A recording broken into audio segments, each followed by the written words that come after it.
Well, let's see here. My name's Jeannie Gallagher, and I would guess my titles in life would be mother, grandmother, wife. I have many, many titles, but those are the three most important to me. Well, a little bit about me is I'm a filmmaker. I'm first of all, well, I am a Black woman. I am a filmmaker. I am a TV producer. But before all of that, I'm a daughter. I'm a sister. I'm a really good best friend.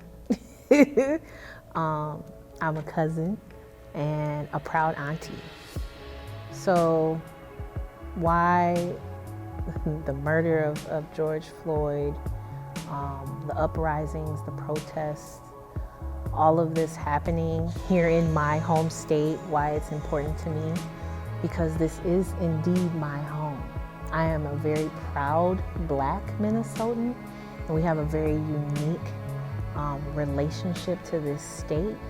And so when one of us is taken, even if they're transplants, even if they just got here or they're not originally from here, when it happens here, it's devastating. So, to my knowledge, a young Black man, well, semi-young, I guess, walked into a store,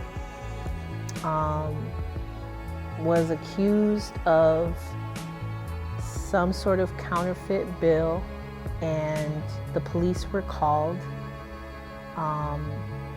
He was taken out of the store.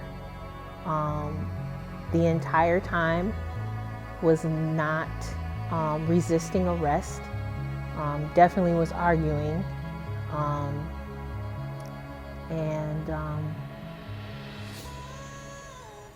they put him in the car, took him out the car, they wrestled with him, they was fighting with him, yet he wasn't fighting back, and they put their knee on his neck for 8 minutes and 46 seconds. And he died calling for his mother.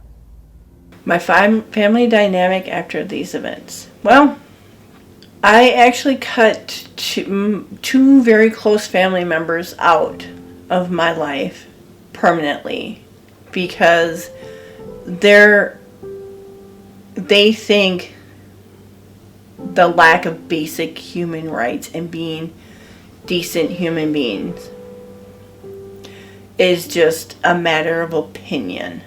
That's the way one of them put it to me was, I can't believe that you're not talking to me because of my matter of opinion. Well, it's more than an opinion, and that's the problem. It boils down to basic human rights and being a decent human being to somebody who is not white, to put it bluntly. What people can do right now is talk to those racist people that you may have in your family. Deal with your own racism, your own internalized stuff. Challenge yourself and your own thinking. If you don't have any Black friends, ask yourself why you don't have any Black friends. Like, were there any situations that you've had in your life with an interaction with a Black person that was negative, and then did it impact how you are today? Is there something blocking these types of interactions? You got to ask yourself some questions. What is your network really looking like? Is it all white people? That's a problem. That's a problem. Getting comfortable with being uncomfortable, because there are people around you that are uncomfortable every day. So I would say that. what can people do to help going forward? Number one, educate themselves. If you can pick up a phone to Google anything, you can Google places you can donate or volunteer to help long term. I would say if you're a member of a church, start with your church. Community centers. Almost every community center has some kind of resource where you can find to volunteer to help out. And community centers are normally close to libraries, so you can bring your butt right on over to the library and start educating yourself and on racism and how it has affected people in the past and what you could do to start stamping it out. So, in the future, there is no longer racism. What do I think will happen next? Sadly, this is going to happen again. And it did already. I hate to say it, but it happened again.